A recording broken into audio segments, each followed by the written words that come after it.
किसान वीरों, धान की फसल में पहली यूरिया कब डालें और साथ में क्या क्या मिलाकर डालें जिससे धान की बढ़वार तेजी से हो और कल्लों का फुटाव भी जबरदस्त हो। और उसके कितने दिन बाद फिर हमें दूसरी यूरिया डालनी है, उसमें भी क्या क्या मिलाकर डालें, और एक आखिरी यूरिया किस कंडीशन पे डालनी है जिससे हमारी फसल के जो पकने के आखिरी 60 दिन बचते हैं वो आखिरी यूरिया से उसकी पूर्ति होती रहे।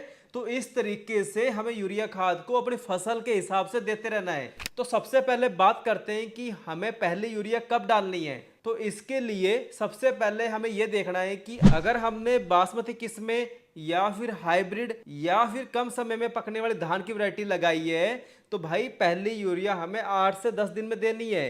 क्योंकि भाई ये जो धान की वैरायटी होती है ये जल्दी ग्रोथ करती है और फिर धान को हरा भरा कल्लों का विकास के लिए हमें पहली यूरिया 8 से 10 दिन में देना बहुत जरूरी होता है।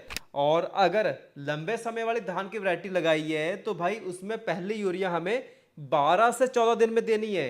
अगर पहली यूरिया इससे लेट कर देते हैं तो भाई फिर पौधे कमजोर रह जाते हैं और फसल की ग्रोथ फिर वहीं की वहीं पे रुकी रहती है। सो हमें पहली यूरिया देते समय थोड़ा सा ये ध्यान रखना होता है कि भाई धान रुपाई के समय हमने कौन सी खाद डाली थी। अगर हमने धान रुपाई के समय डीएपी या फिर एनपीके या फिर एसएसपी खाद डाली है और अगर हमने पोटाश भी अभी तक नहीं डाला है तो भाई फिर हमें लेना है एक बैग यूरिया प्लस साथ में 15 से 20 KG muriate of potash plus साथ में किसी भी अच्छी क्वालिटी का माइक्रोराइजा। माइक्रोराइजा ये भी पहली खाद में देना बहुत जरूरी है क्योंकि भाई माइक्रोराइजा ये हमारी फसलों में जितने भी स्टॉक पड़े मैक्रो और माइक्रो न्यूट्रिएंट उन सबको चलन फॉर्म में लाके पौधों तक पहुंचाने का काम ये माइक्रोराइजा ही करता है। माइक्रोराइजा ये फास्फोरस अपटेक में सबसे ज्यादा मदद करता है। मतलब जो फास्फोरस जमीन में इनसॉल्युबल फॉर्म में पड़ा होता है माइक्रोराइजा उसे फिक्स करके सॉल्युबल फॉर्म में लाके पौधों की जड़ों के पास दे देता है। सो इसलिए हमें पहली यूरिया में इन तीनों को अच्छे से मिलाकर हमें छींटा दे देना है। अगर ये कॉम्बिनेशन आप पहले यूरिया के साथ देते हो तो भाई इसी खाद के 8 से 10 दिन बाद हमारा खेत एकदम जबरदस्त हो जाएगा। आप ट्राई करके भी देख सकते हो। और अब बात करें कि भाई हमें दूसरी यूरिया खाद कब डालनी है, उसमें भी क्या क्या मिलाकर डालना है। तो दूसरी यूरिया खाद ये पहली यूरिया खाद के 10 से 12 दिन बाद डालनी है। मतलब धान रुपाई के 22 से 25 दिन बाद हमें दूसरी यूरिया खाद डालनी है। और इसमें हमें लेना है 5 किलोग्राम मोनोजिंक प्लस 3 किलोग्राम 80% WDG वाली सल्फर। इन सबको हमें दूसरी यूरिया खाद में देना है।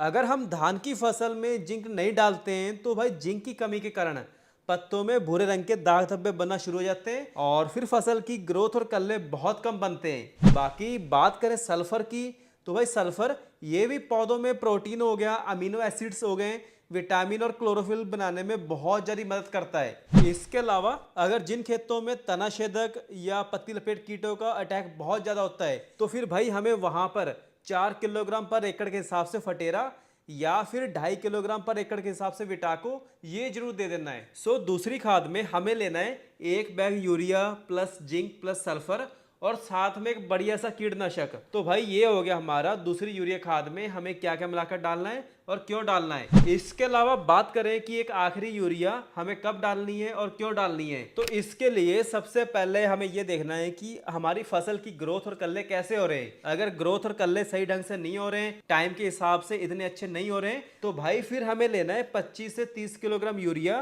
प्लस साथ में 2 kilogram iron plus 2 kilogram magnesium. और इसके साथ हमें लेना है बढ़िया सा ह्यूमिक एसिड। ह्यूमिक एसिड के बहुत ज़्यादा बेनिफिट होते हैं। एक तो ये ज़मीन के पीएच को मेंटेन करता है, सॉइल कंडीशनर का काम करता है, ज़मीन को भुरभुरी करता है। मतलब कि जो पौधों की रुकी ग्रोथ होगी उसको चला देगा, जैसे कि धान के सारे कल्ले एक समान कर देगा। तो आखिरी खाद में हमें लेना है urea plus iron plus magnesium plus एक ह्यूमिक एसिड। इन सबको अच्छे से मिला के हमें आखिरी यूरिया में दे देना है, जिसके बाद हमारी फसल की जो पैदावार होगी, जो ग्रोथ होगी, वो सबसे अलग ही दिखाई देगी। सो इस तरीके से हमें इन सब खादों को अपनी फसल के हिसाब से बारी बारी से डालते रहना है। बाकी हमें धान की फसल में पता होना चाहिए कि भाई कौन सी खाद कब डालनी है और क्यों डालनी है, तब जाके हम अपनी फसल से एक बम्पर पैदावार की उम्मीद लगा सकेंगे। बाकी इसके अलावा भी अगर आपके कोई सवाल हैं तो भाई आप कमेंट करके पूछ सकते हो। धन्यवाद।